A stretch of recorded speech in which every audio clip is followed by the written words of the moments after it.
Well, Petr Yan.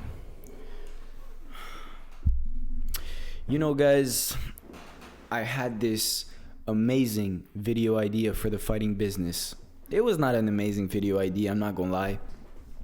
It was inspired by the Motivedia boxing, but the opponents before and after fights series on my channel, right? It blew the fuck up. It probably blew my channel up to another level with the Kamaru Usman video just in general. And I had a whole script ready, written. It was ready to record tonight, right after the fight was over, right after Petr Yan dominated Aljamain Sterling, right after Petr Yan knocked the tooth out of Aljamain Sterling. The script was ready. The script was ready. My editor was on go. My script maker was on go. Everybody on the team was ready to go. But he lost. He lost tonight. And all my hopes and dreams for another banger of a video on the TFB channel is gone. I have to think of something else now. Golly, this is a tough one to swallow. I'm not gonna lie. A tough one to swallow.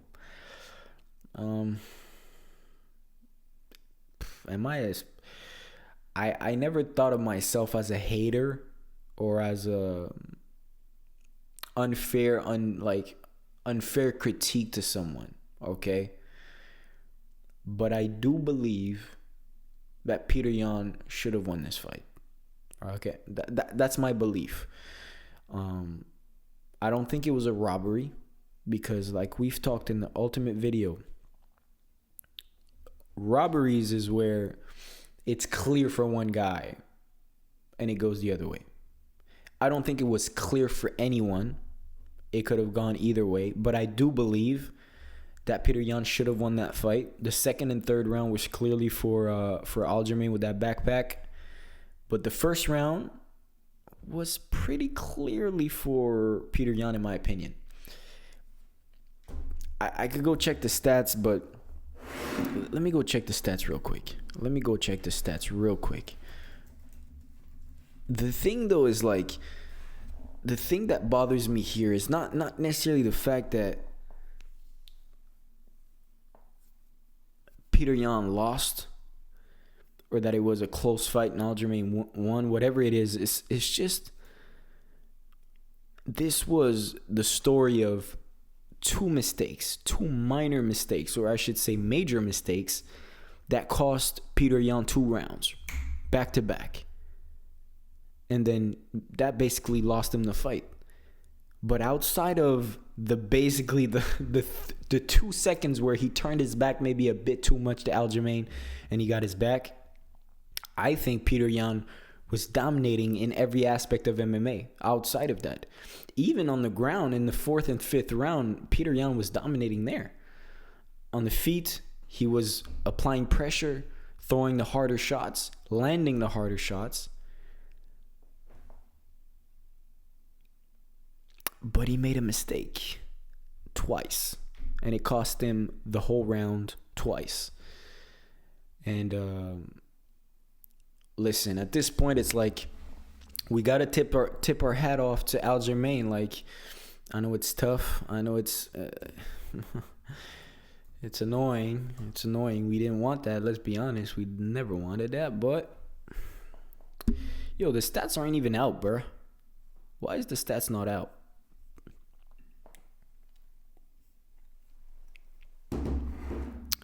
Come on, bro.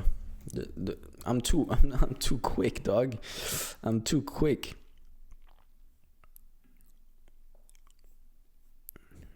Is the stats out? No, the stats not out. But anyways, I don't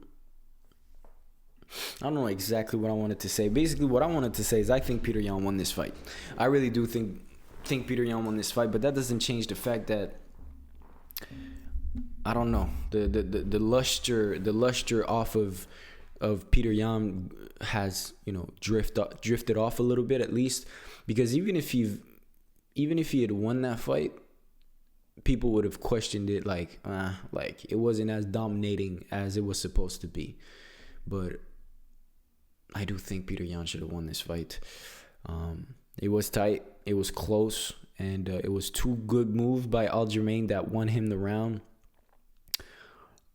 So hats off to him. He's holding the belts at least, convincingly to a degree, whereas like, okay, yeah, you won the fight.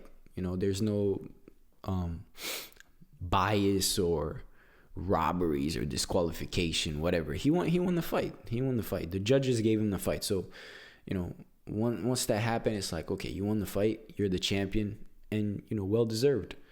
I do think there should be a trilogy. I don't think they're going to do it. I think they're going to go TJ and Aljamain, and then TJ is probably going to win. And then TJ the cheater. Oh, this is not fun for the Bantamweight division, man. This is not fun. I don't know. Maybe Aljamain wins, but outside of the backpack things and like the choke, maybe he doesn't have much chance on the feet. And TJ is such a good wrestler too. He's a good grappler. I think TJ has great chances of winning. I don't see TJ having any chances against Peter, but against Aljamain, maybe. He might have better chances against him. And then seeing TJ win the title is like, that feeling? Some of you guys might love TJ, but I don't really like him. Because, that shit that he did is kind of hurtful, but it is what it is. I was talking to my script maker, the guy that I work with for script on the main channel. And he said a video idea could be fights that fucked up a whole division. And this is one of them where it's like, if only Petr Yan had won, we'd have gone on, Petr Yan, TJ. Petr Yan would have beat him. And it would have gone on like pretty easily. But now it's like, it's made the bantamweight division a little bit like funkier and literally funky. Like the fights are not as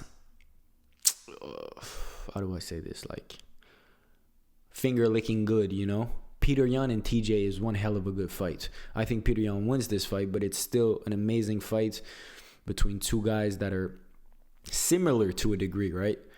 And that's a finger licking good fight. But TJ Dillashaw and Aljamain Sterling is very buff of a fight. But listen, I'm not Chael Sonnen here, okay? I know how to pronounce Pereira. That's Pereira. So I'm not a promoter, right? I don't come here and try to promote fights. I am not. So I come here telling y'all the truth, telling y'all what I feel like. Y'all can disagree with me all you want, really. We can disagree with each other, but I think this fight kind of died down the bantamweight division a little bit, at least for now, depending on what they do next. We'll see. But anyways, I'm pissed, man. I'm pissed. It was such a good video idea for the Petr Yan opponents before and after. It would have been so dope. But I can't post it now. I just can't post a before and after fighting Petr Yan after a big loss. I just can't do it. I can't do it. So let's hope Charles Oliveira wins. You'll see it here first. If Charles Oliveira wins next month at UFC 274, that's the next opponents before and after I'm doing on the TFB channel. It's gonna be fire. Holy shit, this is gonna be fire. The Charles Oliveira video is one for the books. I've been dreaming about this video for a long time. The things that his opponents has said before and after is wild, completely wild. So it's gonna be a banger of a video. Let's just hope he chokes out whatever he wanted to do to Justin. I'll squeak out a decision victory. Squeak out a split decision if you want. Just win the fucking fight. Charles needs to win the fight, and that video is a banger. So, look, I didn't have much luck tonight. I'm sure I'll have more luck coming up at UFC 274. And what else? What else is there to say? UFC 273 was kind of bland, to be honest.